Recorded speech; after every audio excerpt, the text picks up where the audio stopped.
During the course of this project, we frequently called upon the Vietnam Veterans Memorial Fund in Washington for advice, and it was during that time we met our next speaker.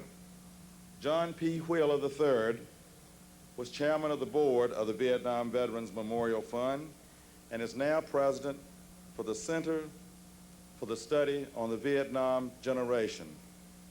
He has written and worked extensively in the area of the divisions in our society caused by the Vietnam War and the prospects for strengthened national community through understanding the war and its effect. John graduated from the U.S. Military Academy in West Point in 1966 and from Harvard Business School in 1969, after which he served in Vietnam and later in the offices of the Secretary of Defense and the Joint Chiefs of Staff. He also holds a law degree from Yale University and was a special student at Episcopal Virginia Theological Seminary. Ladies and gentlemen, John P. Wheeler III.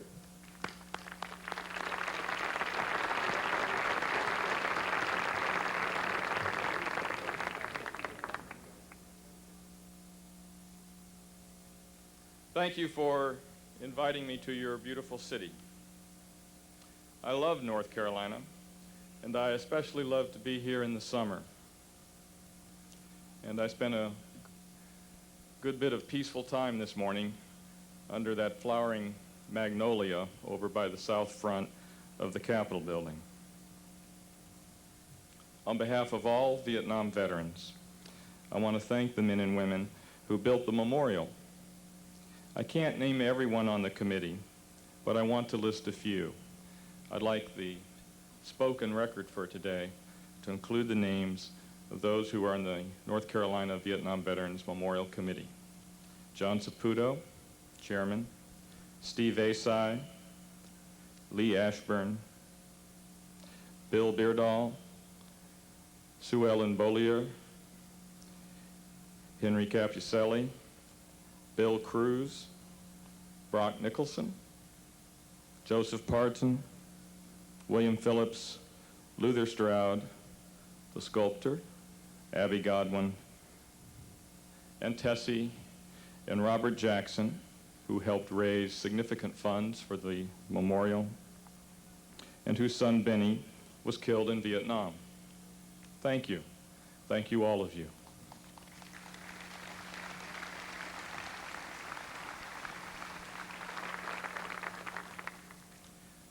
I want to speak first with the children.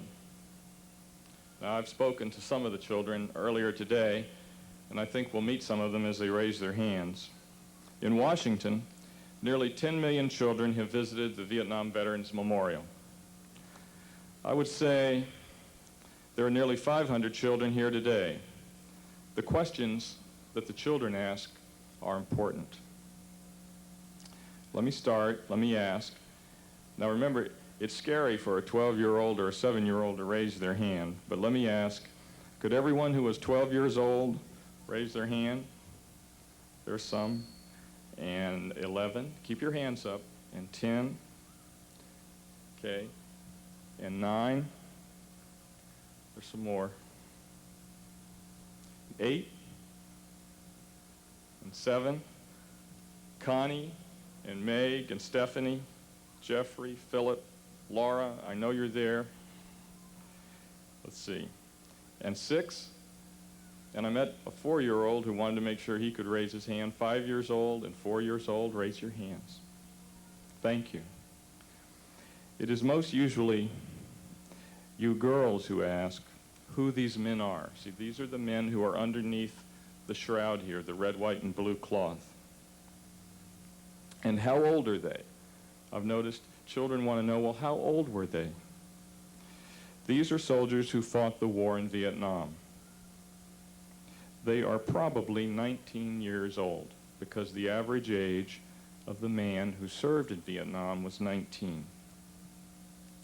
Now I'm going to say something about boys that everyone will understand.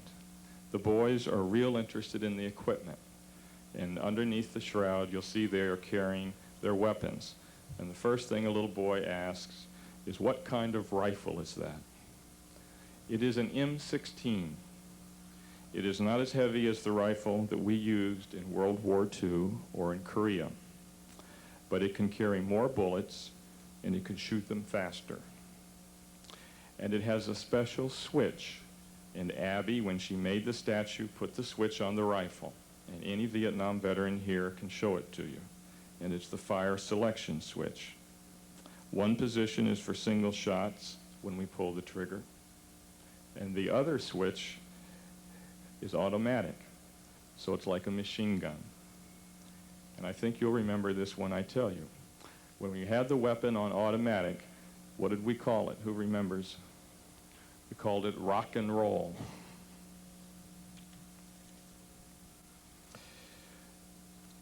I've heard from the children one question that they almost always ask. Why did we fight the war, and why are the people so sad about it? We fought the war because we wanted to help the people who lived in South Vietnam to be free. That was a very angry time in America because our country was not sure that the war was the right thing to do. And we did not win the war. Children also asked the hardest question of all. Why did these men die, and why did they go to the war? They gave their lives, and they went because they wanted to do two things. First, they kept a promise. When you're a boy and you grow up in America, you promise to serve in her armed forces if she needs you. Their turn came, and they served. They kept a promise. Second, they wanted to help people. I know lots of my friends who went to Vietnam, and some of them were killed there. I know what they thought, and I know what I thought. We were helping other people. So try to remember, these men kept a promise, and they tried to help other people. It was very hard to do because many Americans were so angry, and because the war was so deadly. It was a very hard promise to keep.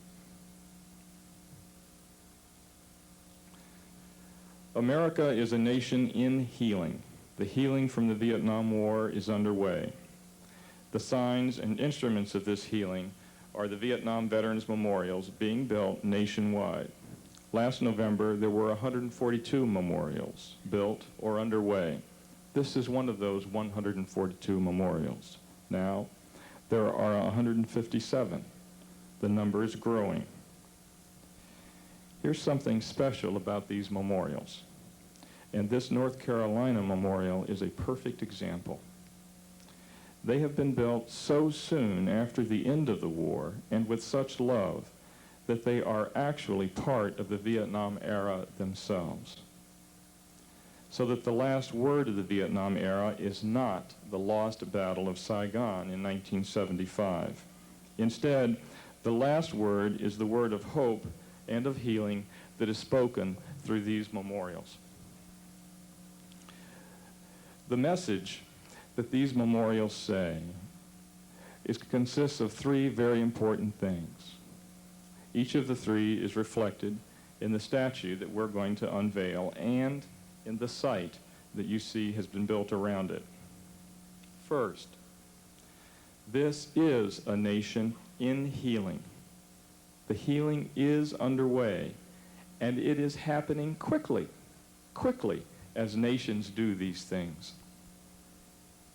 Second, America's Vietnam veterans have a great deal to offer their country.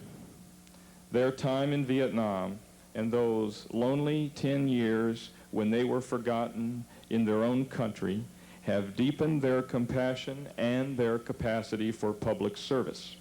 For example, it was the Vietnam veterans who raised the funds for this statue.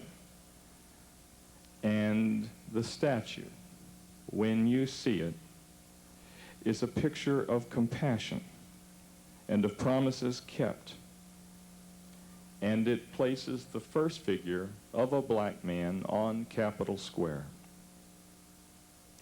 And think for a second about all those names America's mentioned as possible future presidents of our country. Many of those names are the names of Vietnam veterans. So many that their number is far greater than just their numerical proportion in their generation. There's Chuck Robb of Virginia. There's Al Gore of Tennessee. Larry Pressler of South Dakota. John Kerry of Massachusetts. And Bob Kerrey of Nebraska.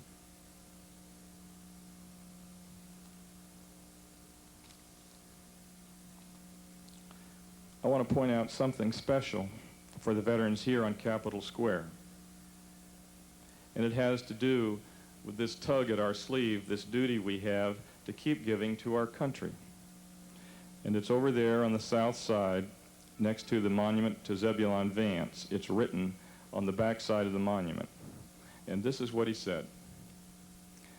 The country turns toward her young men and calls them to lead the way in preaching and practicing hope. Now, the third thing this statue and its placement on this Capitol Square says is that America, and especially the Vietnam generation, are taking responsibility. We take responsibility for our past, for what happened, and for the healing, learning, and future choices America must make. In spite of the pain, we hold this memory up, and we choose to own it, and we choose to learn from it. I'm going to close with a personal note. For me, building a memorial began because I remember my classmate from West Point, whose name is Thomas J. Hayes III. He was a platoon leader in Vietnam. They were helicoptered one day to fight a force far bigger than our Army knew. So they were badly outnumbered. It was a hard fight. Tommy pulled one of his wounded men back, and then he crawled out and he pulled back another one, and then another. Because you see, when you're being hammered in a firefight, and all you have is a platoon, and there's not going to be any relief for the next 3 or 4 hours, there's nothing left for the platoon leader to do in the way of communicating or planning or reading maps. The one thing for him to do is to go out and take care of his men, give them encouragement. So the enemy saw him doing this, and he became the target of choice, and he was killed by an enemy automatic weapon. And for years, I worried about Tommy. I felt sorrow for him. One day, last spring, at one of these Vietnam memorials, I felt peace. I don't have to worry about Tom. He is worried about me and about us. He lives in the resurrection. I know it. I know it because that's the only explanation I can see for the real-life story of love and healing carried by this North Carolina Vietnam Veterans Memorial and the Tennessee Vietnam Veterans Memorial and the National Vietnam Veterans Memorial and the 154 others and more rising in our country. And so we can live in this sure and certain hope. And Tessie Jackson, I'm looking at you, Tessie. This is true about your son, Benny. On the last day, we will see him again. And all the women and men who served with him, who gave their lives, and they shall know us, and we them, and we will not be strangers. And while we live this life, in some invisible way, they sustain us. Thank you.